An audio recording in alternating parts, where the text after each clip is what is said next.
প্রিয় দর্শক, সংবাদপত্রে বাংলাদেশ অনুষ্ঠান থেকে আমি রেজানুর রহমান আপনাদেরকে স্বাগত জানাচ্ছি। বিভিন্ন জাতীয় দৈনিকে প্রকাশিত খবরের বিশ্লেষণ নিয়ে আমাদের আজকের এই অনুষ্ঠানে অতিথি হিসেবে উপস্থিত আছেন নাগরিক সংহতির সাধারণ সম্পাদক শরীফুজ্জামান শরীফ। শরীফ, স্বাগত আপনাকে অনুষ্ঠানে। পত্রপত্রিকার শিরোনাম প্রতিদিনই পড়ি, প্রায় একই রকম প্রায় শিরোনাম, কিন্তু আজকের শিরোনামে একটু ব্যতিক্রম আছে, সেই আলোচনাটা একটু করতে চাই। শুরুতেই ভারত বাংলাদেশের রপ্তানি নিয়ে অনেক কথাবার্তা শুরু হয়েছে আজকে। প্রথম আলো শিরোনাম হয়েছে সহজপথ বন্ধ, বাজার হাতছাড়ার শঙ্কা। সমকাল শিরোনাম করেছে বাংলাদেশ ভারত বাণিজ্যে নতুন করে অস্বস্তি। কালের কণ্ঠ শিরোনাম করেছে ভারতের বিধিনিষেধে রপ্তানি নিয়ে শঙ্কা। বাংলাদেশ প্রতিদিন শিরোনাম করেছে বাংলাদেশ ভারত বাণিজ্যের ডেডলক।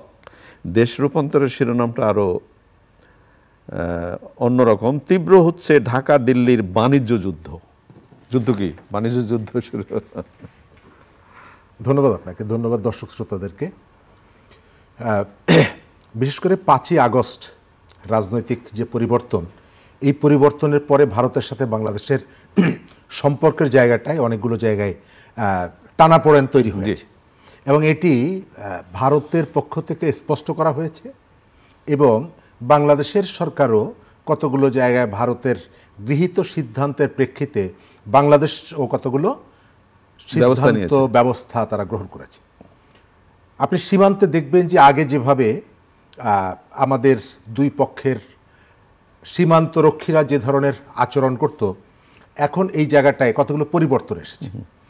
বাংলাদেশের যে সীমান্তরক্ষী যারা, তারা ভারতের অনেকগুলো অন্যায় আচরণের প্রতিবাদে তারা শক্ত অবস্থান নিচ্ছে। এগুলোকে আমি ইতিবাচকভাবে মনে করি। একই সঙ্গে আপনার বাণিজ্য অন্যান্য জায়গাগুলো, বিশেষ করে অর্থনৈতিক যে সহযোগিতা বা পরস্পরের মধ্যে বন্ধনের যে জায়গাগুলো আছে, এই জায়গাগুলো কিন্তু খুব ইম্পর্টেন্ট। আমরা এতদিন যে তথ্যগুলো আমাদের কাছে ছিল, কতগুলো জায়গায় আমি দেখছি সেই তথ্যের একটু ভিন্নতাও দেখছি। যেমন আমরা ভারতকে যেভাবে আমাদের সাথে বাণিজ্যিক সম্পর্কটা যা ছিল এবং যে সুবিধাগুলো নিত, এর প্রেক্ষিতে আমরাও যে কতগুলো সুবিধা পেতাম, এই বিষয়টা খুব একটা আলোচনায় ছিল না। এর আগে যখন ওই যে বিমান যোগে পণ্য পরিবহনের ক্ষেত্রে ভারত যে সুবিধাটা বন্ধ করে দেওয়ার পর আমরা জানলাম যে এই জায়গাগুলোতে কতগুলো জায়গায় আমরা তাদের কাছ থেকে সুবিধা পেতাম এবং তার অঙ্কটাও কম না, অনেক বড়। আবার নতুন করে পণ্য পরিবহন, পণ্য তার দেশে রপ্তানি করার ক্ষেত্রে বিশেষ করে তৈরি পোশাক একটা বড় রকমের সংকটের মধ্যে পড়ছে। মিডিয়াতে আসছে যে আমাদের একটা সংকট মোকাবেলা করতে হবে। আমাদের ব্যবসায়ী যারা, তারাও বলছেন, এবং গতকালকে যে তথ্যগুলো এসেছে বেনাপোল পোর্টে অনেক ট্রাক দেখা গেছে যে পণ্যবাহী ট্রাক তারা থেমে আছে, পণ্য বোঝাই 50 ট্রাক 3 স্থল বন্দরে আটকা পড়ে আছে। তো যারা এই পণ্যগুলো পাঠিয়েছেন তারা বুঝতে পারবেন যে এর ঝালটা কতটুকু, স্বস্তিটা কতটুকু। কিন্তু আমি আপনাকে একটু থামিয়ে দিয়ে এই মাননীয় উপদেষ্টার বক্তব্য যদি একটু পড়ে শোনাই। উনি বললেন, বিভিন্ন সময়ে কৃষি পণ্য উৎপাদন ও ভোগের উপর নির্ভর করে আমদানিতে বিধিনিষেধ আরোপ করে বাংলাদেশ, ভারতও করে। এটা চলমান একটা প্রক্রিয়া, বাণিজ্য ব্যবস্থাপনার প্রক্রিয়া। সমস্যা দেখা দিলে উভয় পক্ষ আলোচনার মধ্যে সমাধানের চেষ্টা করা হবে। শেখ বশিরউদ্দিন, বাণিজ্য উপদেষ্টা। এতটাই সহজ। আমি ওই জায়গাটাই আসছিলাম যে এক একজনের কাছে সহনীয় মাত্রাটা এক এক রকম। শেখ বশিরউদ্দিন সাহেব আকিজ গ্রুপের অন্যতম মালিক, তার কাছে একটা বিষয়ের যে সহনীয়তা, আপনার এই অফিসের বাইরে যিনি একটা ছোট্ট দোকান দেন, তার সহনীয়তা এক জিনিস, সাধারণ মানুষের সহনীয়তা এক জিনিস না। আবার ওই যে গল্প আছে না, যে এরা লাইনে দাঁড়িয়ে আছে কেন, রানী বলেছিলেন যে এরা রুটির জন্য দাঁড়িয়ে আছে, তো রুটি যেহেতু পাচ্ছে না তারা কেক খেতে পারে। তো আমাদের এই জায়গায়ও কিন্তু এই ধরনের অনেকেই আছে, রুটি পাচ্ছে না তারা কেক খান।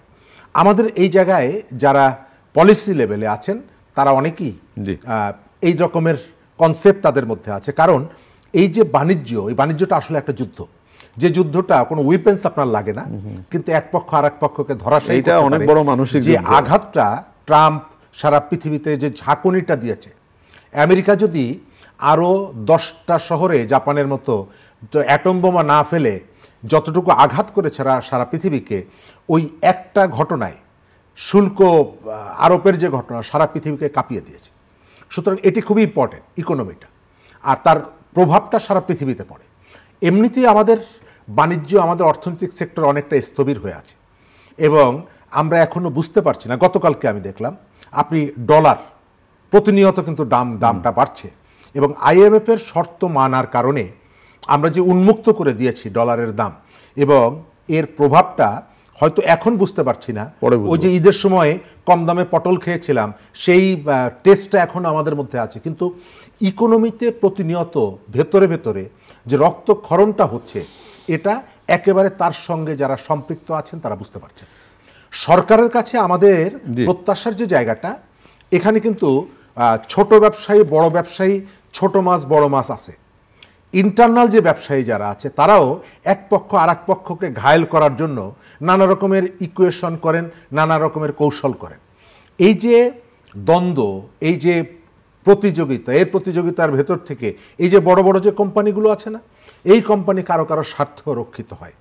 আমাদের বাণিজ্যমন্ত্রীর তাদের অনেক বড় ব্যবসা আছে এবং যেটা শোনা যায় ইতিমধ্যেই তারা এই যে নিষেধাজ্ঞা, পরস্পর যে টানাপোড়েনগুলো, এর ভেতর থেকে তাদেরও একটা মার্কেট এক্সপান্ড হচ্ছে। এটা হচ্ছে মাঠের খবর। তবে আমরা চাই নির্দিষ্ট কোনো ব্যবসা প্রতিষ্ঠানের ইন্টারেস্ট না, আমাদের সামগ্রিক ব্যবসা, জনগণের ইন্টারেস্ট এবং ন্যাশনাল ইকোনমি। অনেক ধন্যবাদ। এটি যেন ক্ষতিগ্রস্ত। আমরা আমাদের এই ছোট্ট অনুষ্ঠানে হয়তো সময় পেলে আরো আলোচনা করা যেত। দৈনিক যুগান্তর, এটা খুব সত্য এবং প্রতিদিনই তো পত্রপত্রিকার পাতায় যে ছবিগুলো ছাপা হয় সেগুলো আন্দোলনের ছবি ছাপা হয়। এখানে শিরোনাম হয়েছে রাজধানী এখন দাবির শহর, মিছিল সমাবেশে অবরোধ ঘেরাও কর্মসূচি, জনকষ্ট চরমে। ফের শাহবাগ থানা ঘেরাও, 48 ঘন্টার আলটিমেটাম, মেয়রের দায়িত্ব দেওয়ার দাবি, আজ নগর ভবন ব্লকের ইশরাকের। প্রেস ক্লাবের সামনে চাকরিচ্যুত সেনা সদস্যদের বিক্ষোভ, পলিটেকনিক শিক্ষার্থীদের বিক্ষোভ, জাতীয়করণের দাবিতে শিক্ষকদের মাউসি ঘেরাও।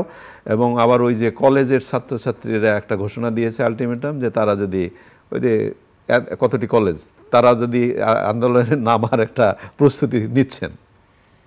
ওই পরশুদিন মিডিয়াতে দেখলাম যে লিবিয়ার প্রধানমন্ত্রীর পদত্যাগের দাবিতে ত্রিপোলিতে বিক্ষোভ। আচ্ছা, তো এটা দেখে আমি একটা দুষ্টামি করে সোশ্যাল মিডিয়ায় একটা পোস্ট দিয়েছিলাম যে ওরে তোরা সবাই শাহবাগে আয়, কারণ 2 দিন ধরে শাহবাগে কোনো মিছিল মিটিং হচ্ছে না, তো ত্রিপোলি থাকার দরকার।